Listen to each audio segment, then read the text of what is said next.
You're lying there, staring at the ceiling. The alarm hasn't gone off yet, and you're already tired.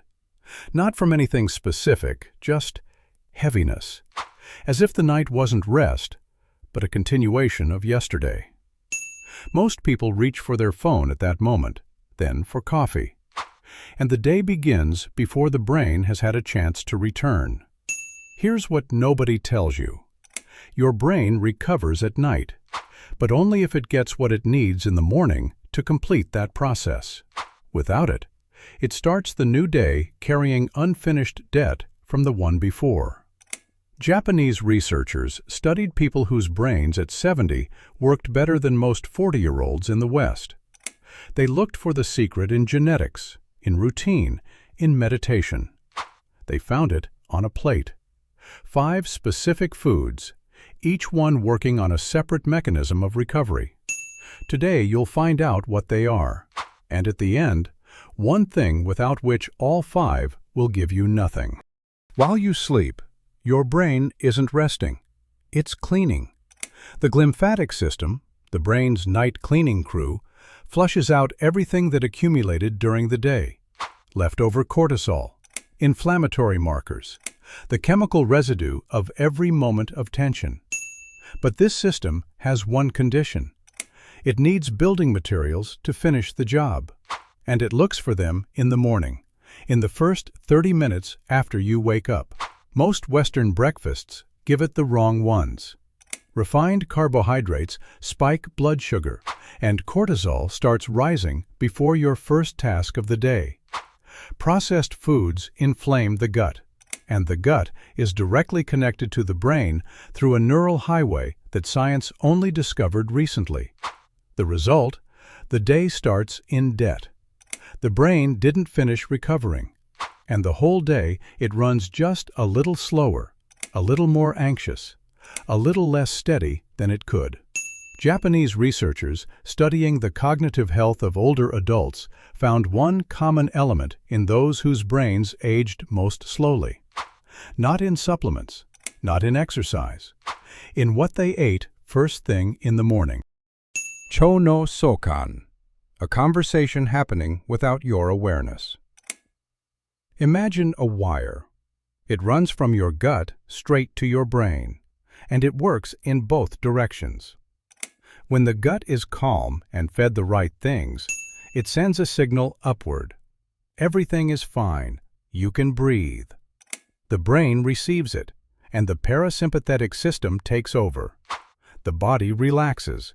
Thoughts slow down. Anxiety retreats. When the gut is inflamed or empty, the signal is different. Quiet, but constant. Something is wrong. The brain doesn't know what exactly. It simply keeps the system on alert all day. Japanese medicine called the belly hara, the center not only of digestion, but of inner strength. Western science arrived at the same conclusion 2,000 years later. 90% of serotonin is produced in the gut, not in the brain. Breakfast is the first word in this conversation every morning. And the 5 foods below change what the gut tells the brain, before you've had a chance to think about the day ahead. Most people already know that food affects mood. They try to eat better, and still don't notice much difference. The first approach, cut out the bad.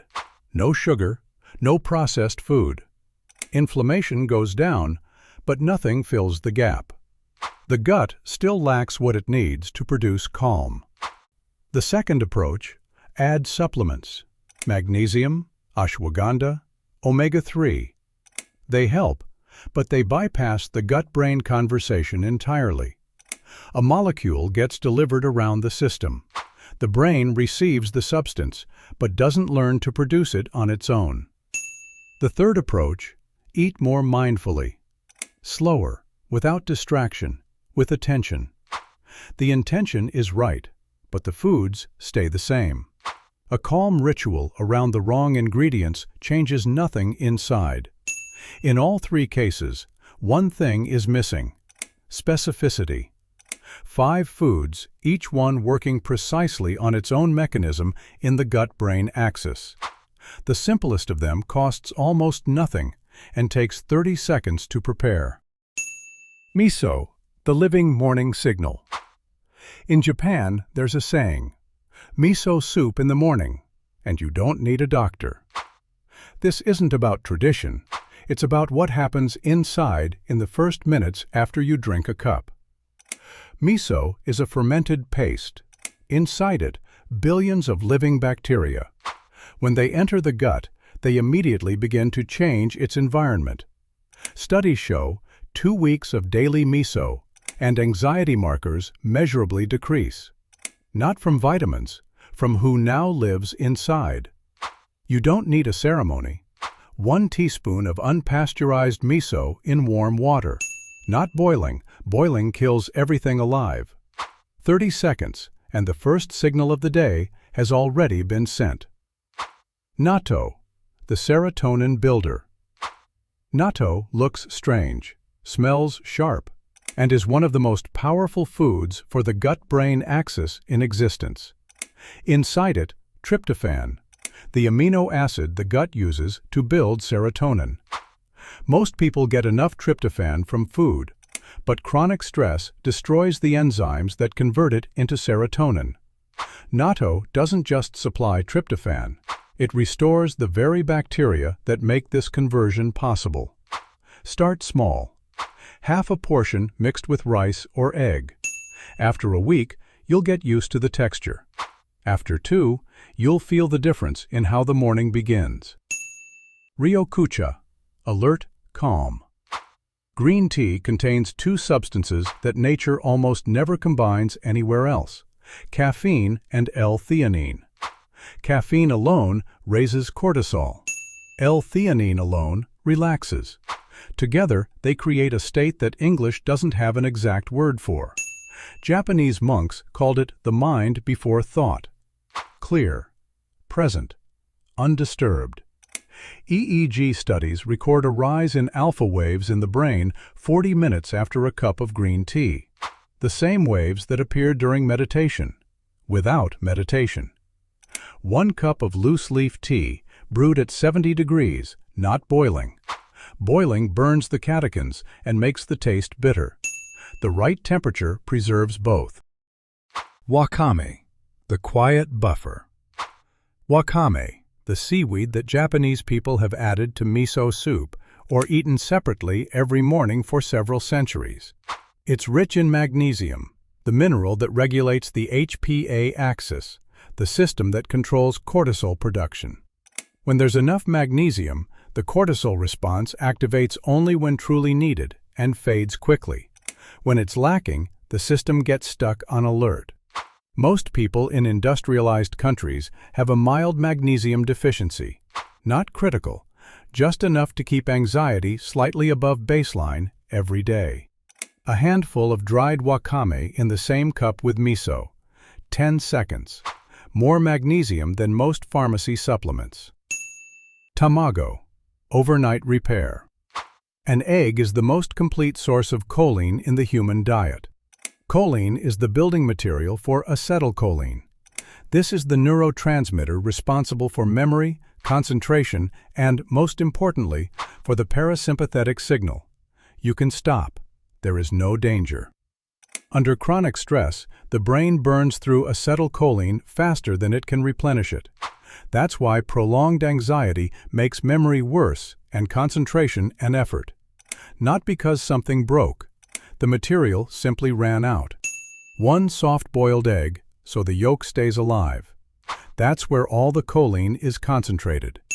That's what closes what the brain didn't finish restoring overnight. 5 foods, each at its own level. Miso changes the gut environment. Natto builds serotonin. Green tea creates clarity without agitation.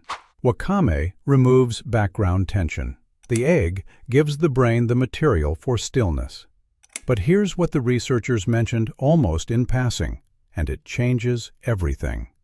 Participants who ate the exact same foods while holding their phone received significantly less effect. The gut-brain axis works like a wire, but the signal doesn't travel through it when the system is in a state of anxiety. When you eat while reading the news, checking messages, thinking about a meeting, the gut receives food, but the conversation doesn't happen. The Japanese concept of hara hachi bu, eating slowly to 80% fullness, isn't about portions. It's about giving this conversation the silence in which it can complete itself. 5 foods send the signal, but the nervous system only hears it when the morning is quiet enough to listen. This conversation happens every morning, with your participation or without it. Most people give its first word to coffee and anxiety, and then wonder why they spend the whole day feeling like they're catching up. These 5 foods don't require Japanese cuisine, don't require a complex ritual. Miso in warm water, a soft-boiled egg, 1 cup of green tea at the right temperature. Small things, but they change what your brain meets the day with.